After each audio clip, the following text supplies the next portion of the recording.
All right, I'll just go ahead and get started. First of all, I appreciate you guys making an effort to be here.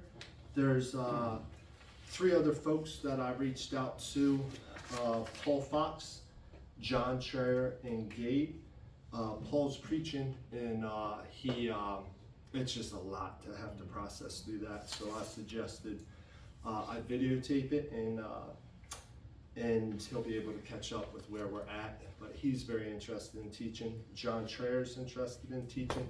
And Gabe, probably not, but he wants to be a part of it. He just had a baby, and if we need him, which he'll jump in, but I think we're going to be okay. So that's important because one of the things I want to mention is table hosts and that possibility. And they don't have to be on this teaching team. This teaching team is not open to everyone.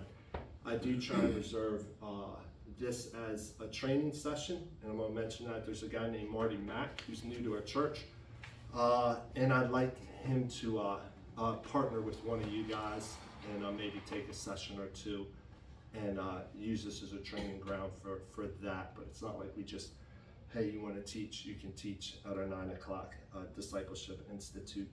Let me run through this first, and then I'll open it up for questions, thoughts, and then I'll go through the schedule.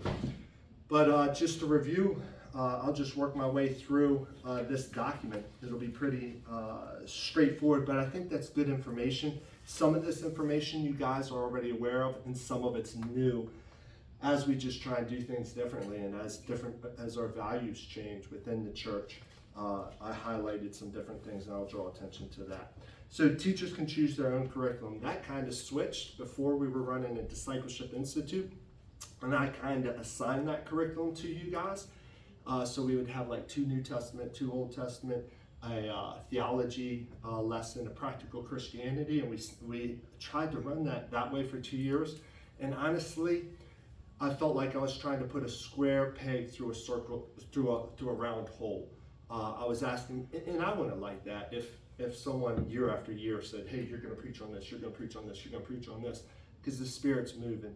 So we moved away from that. We still have that Institute theme in the title of this. We may get away from that, where you guys can choose your own lesson. If this is an opportunity where you have great leeway, Gary already, by God's grace, Gary stopped by the house on Friday. We got to chatting, and he mentioned, hey man, I'm thinking about teaching this. There's this pastor, there's something was moving in his heart, and we didn't even have the class yet. He's like, what do you think? Do you like this guy? Well, that's what we want. That's what we want. You may have read a book. I know Andre's done that. Man, I read this book.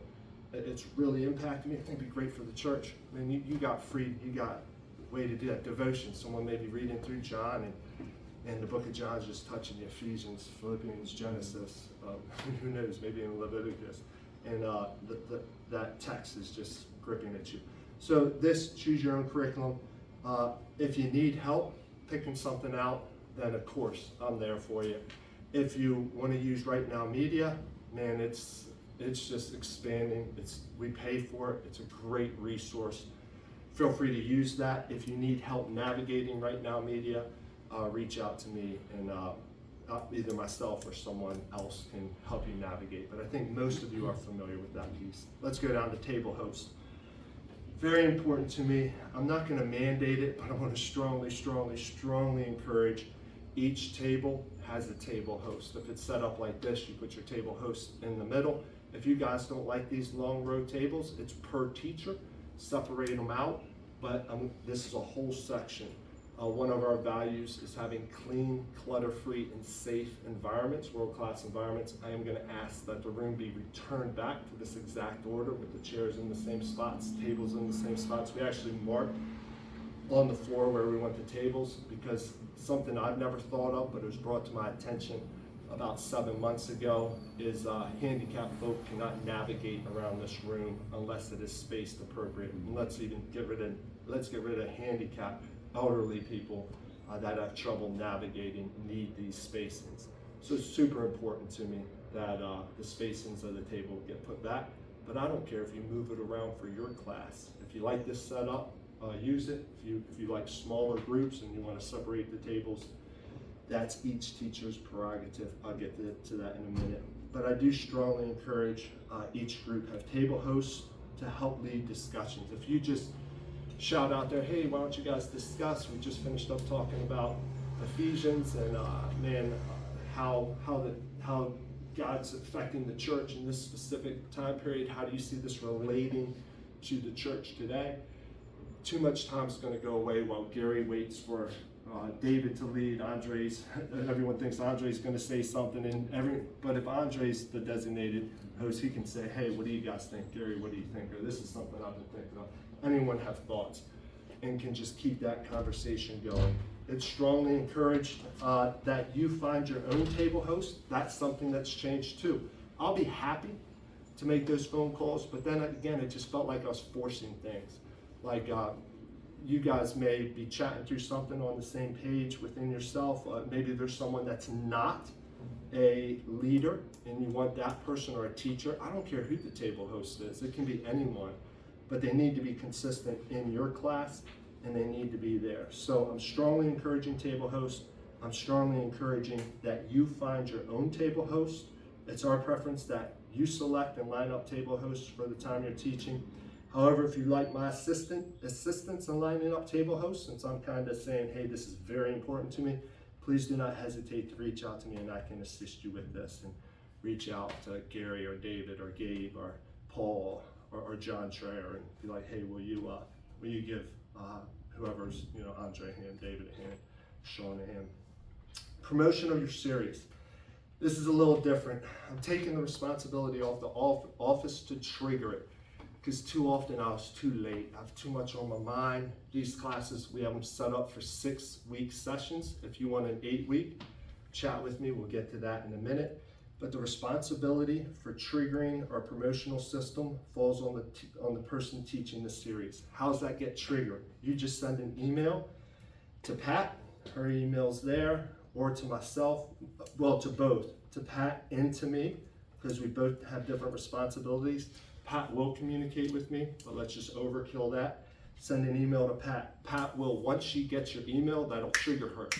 I'll give her this schedule. It'll be filled out, but Pat's got a ton of responsibilities. I will have that schedule. I'll have it posted on my whiteboard. I'll be honest, there's times I miss it, and David's coming up to teach. I'm like, oh man, David's teaching in a week. If David sends me an email, I'm teaching in 4 weeks. I'm teaching on Genesis or prayer or Ephesians or the book of John and what it means to be a Christian in 2025. If he hits me with that, now I'm triggered. Now I know to make announcements. Now we're getting it in the bulletin. Now we're getting it in the keeping you informed. Now I'm sending it out. I know not everyone reads my Friday newsletters, but I'll be like, hey, we're preaching on this, but I'm really excited about this in 2 weeks at 9 a.m. Man, we're going to be having this new series. I'm going to encourage everyone to come out. So that's new. The responsibility for triggering our promotional system falls on the person teaching the series. Please send an email to Pat or myself. Within the email, please include the topic for your series you will be teaching on, a short sentence or 2 or 3 about what the series is on, and a picture to go along with the series. If you don't have a picture, we'll provide the picture. Or maybe you have a cool picture of a lion and something you want. We can put that in our stuff. Please get this out to us a minimum of 3 weeks. Because remember, it'll get here, but it'll take us a week to get it into our stuff, so now we've only got 2 weeks. If you get it to us 4 weeks prior, that gives us a week to play with, and I'd like to get out 3 weeks. Again, just an announcement, hey guys, man, super excited, David's teaching on this right now, make sure you catch it. But in 3 weeks, Andre's going to be teaching on this, or Sean's going to be teaching on this.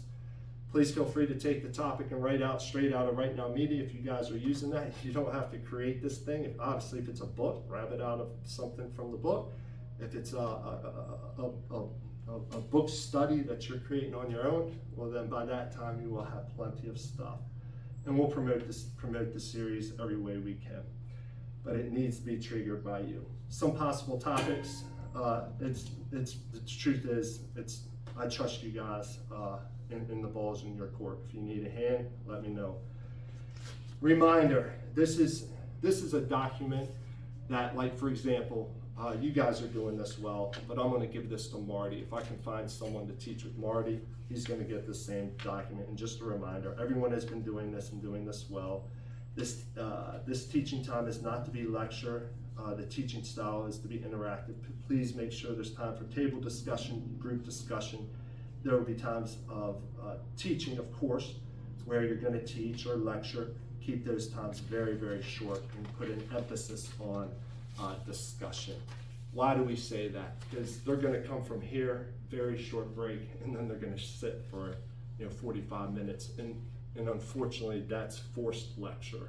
If there's a way to do interaction, I would try and do that. Room responsibilities, I'm going to read this. This is new because it's a new value that we placed on in 2025. Clutter-free rooms, safe rooms, and world-class teaching rooms. So after the class, please spend a few minutes pushing chairs in, and if any tables or chairs were moved, please move the table and chairs back into their assigned spots. There are marks on the floor signifying where the tables are to be in the room. Also, please make sure any moved chairs are placed back into their assigned spots. If additional tables were brought up, please move them back into storage. If coffee was served, please clean and remove coffee, pots, cups, napkins. In short, if the room could be put back into better shape than you received it, that would move forward one of the values of the church, which is that world-class ministry spaces that are clean and clutter-free. It's important that this room be returned to its original setup, chairs and tables, so that those who have trouble navigating tight spaces can easily move around this ministry space. So that's something I didn't think about for 9 years. It was brought to my attention, and now it is a value that I'm passing on to all ministry leaders and staff. Coffee, this is something I've never stressed before. It's strongly suggested that coffee be available for the 9 o'clock Discipleship Institute. What I want to try and get away from, of course, you're running the class, it's up to you, but say John Traer has coffee, people get used to it, then they come in, there's no coffee. I'd like to have a consistency of coffee. It will fall on the teacher. We do have baristas, but I'm not going to ask them to come in at 8 o'clock. They'll come in at 9 o'clock with you to get the coffee ready for 10:30. There's a commercial coffee maker, in 5 minutes you can have a pot. I'll show you how to do it if you don't know how to do it, and you'll have a pot of regular coffee. I don't need regular decaf, French toast and all that, but just a cup of coffee for those that want it. I'd like that to be a staple. It will fall on you or someone you assign in the class. So that's the coffee piece. And then the next page, as I wrap this up, if you could get back to me by June 29th, letting me know you are interested in teaching during our 9 a.m. Sunday Discipleship Institute. If you have your topic, that would be great. Why am I asking for an idea for your topic? Just by the happenstance, we have 2 people teaching on prayer. I don't have an issue with it. We had 2 people teaching on Genesis once, and David told me that, and then someone said, I'll get back to you, and this is why I need you guys running this and not me. And then someone that said, because that's an option too, and I'll explain that, got and said, I want to do Genesis. It wasn't on my mind that David already told me about Genesis. So if you could get me an idea, that'll just keep, we don't do 2 people teaching the same subject, or if they are, put them together, and put them together now instead of 6 months from now. So if you have your topic, it would be very helpful to me to avoid confusion that did take place the last session. If you don't have your topic, I get that as well. I'm a little late on this. I wish I would have had this meeting a month ago. I just got waylaid. So if you don't have your topic, just say, hey, I don't have my topic, but I'll get it to you as soon as I can. And then, we'll just get it. And honestly, we'll just work through it. But please let me know if you're interested in 2 weeks. And then I'll get to the schedule in a minute. In fact, let's just get to the schedule now. Let's go to the next page. So we have 6 sessions. No one's assigned a session. Again, I've learned in the past, just let the chips fall. I know some of you have other teaching responsibilities. I have some people teaching my STEPS classes, so they're going to be knocked out of sessions. Other people, I know Andre with his work has certain sessions and times that just will not work because of his responsibilities with work. So in 2 weeks, it is important to me that you let me know the sessions you prefer. If you could give me multiple sessions, that will be helpful. in my scheduling, if you only have one, we'll try and work with you. But if two people have the same session and they only have one, then we just have a discussion. So you can see session 1 there, 6 weeks. Session 2, 6 weeks. Session 3, that session 3 is going to have several breaks in it. Thanksgiving, Christmas, and New Year. It's just the way it worked out. Session 4, now we're into February. Session 5, and then session 6. Each one of them, I believe, is 6 strong. If your curriculum requires 4 or 5, I can adjust the schedule. We just did. We can adjust it. So what I'm looking back from you guys is a session, the 6 that you want, or around 6, and then a topic. If you don't have a topic, then let me know. If your session is, hey, I'll take any session, well, that'll make my job as far as scheduling a whole lot easier. All right, now we'll go to that point where it says, you guys have been teaching this, you guys know these are just the things I wanted to get out, because some of it was new, some of it was old, but it's just good to be reminded. Any questions? Any suggestions from teaching? Any ideas? Like the table host was not my idea. That came up a year or 2 ago and was awesome. Any thoughts, any encouragements, or honestly, any concerns or issues? Sometimes our biggest steps forwards are, hey, this has not been working well, or I don't understand why this happens, or I have a concern or an issue or a problem with this. That we like to chat through as a group. If it's not group appropriate, then of course just chat it through with me after, or give me a text or email and we can chat to any concerns, thoughts, issues, encouragements. I find it good to first session to give everyone's name and email, and then I email them every week. Fantastic. Sometimes I send questions ahead of time. I love it. I love it. Exactly. Well, as a matter of fact, you put me on it. Right, you do, yeah. It's a great idea. I strongly suggest it's what we do church-wide on Friday. Hey guys, come on out, man. So I love it. Any other suggestions, thoughts, or even concerns, issues, questions even?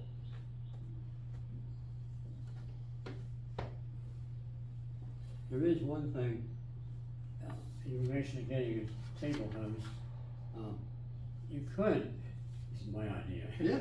You could simply ask someone when you break up, I mean, usually, I know everyone pretty well, I say, hey, can you lead this group? Which would make it a little easier. That's a totally fine, and come back, let us know. So what you're saying, just to be redundant, is so people sit down before class. Hey Gary, you might be in our table coach, or hey Susan, doesn't have to be me. Hey Susan, hey Julie, hey Sam, will you lead this? Will you lead this? Let me write down his name. Yeah. No, I love it. And that would be fine. Just someone assigned that you don't have that awkward pause. Who's just going to talk? Who's going to talk? Or someone that just, if they don't know, just takes a risk and says, hey, could you clarify that question? We're a little stumped. In terms of people being here, like what are the, this has been a while since I've been here, but like what are the numbers? Like what like were you, is it 10, is it 20? Like Well, what do you? we generally run 11 to 20, sometimes 22. Yeah, just I kind of a like- range, right? I like There's a numbers range, like right? that. Yep. I had 31, I taught on end time prophecy, and I think I consistently had 30 people. Right, that was a special summer session. Yeah. But the regular ones, Or like, okay. if you got 30, that would be your brilliant teacher or your paid people. Yeah, I would concur. That's a lot of coffee. Brewing a lot. But between 10 and 20 I would plan for. I say this because I'm self-conscious towards this. I very rarely attend this class, not because it's not important, and you guys know our DNA is, nothing here is driven by the pastor. My responsibilities are getting geared up for the 10:30 service, running through PowerPoint sound check. And you're like, well, come earlier. I think I would be able to do that, but then I'd be asking those sound tech PowerPoint folk to be coming before this class starts. So I'll pop in. It's very often I'll pop in for 5-10 minutes, sit in the back, hang out in the back. I'm not checking up on you. I am kind of checking up on you, but I'm also just getting a feel for the class, honestly seeing who's here. But it'll be a very rare, like once a year that I can sit in and participate in this class. Any other thoughts, suggestions, questions? And I do think my promotion, and I say this every time, just like everything else, people need to hear something 7 times before they hear it. We know this with our children, we know this with ourselves. I can do a better job, and that's why I'm asking your help to email me 4 weeks before your session, and that'll trigger my mind to promote it a little bit better so that folk know. Even though you guys know, I bet you if we were to survey half the people that there's a 9 o'clock Sunday school class, I didn't know we had that. Like, I feel like so I'm just gonna mention it at our, you guys will trigger it, and every 6 weeks, there'll be an announcement. Sean's teaching, Andre's teaching, David's teaching, Gary's teaching, Sean's teaching, Gabe's teaching. There'll be an announcement, and that'll trigger that. So, is that helpful? And there, man. You All want right. our times now, or which ones is rather you If you email me or text me, even if you just text me right at the end of class, then I have a written document of it. Your sessions that you want to work and your topic. Any other questions before I turn off the video? All right, thanks guys. Sorry. No problem at all.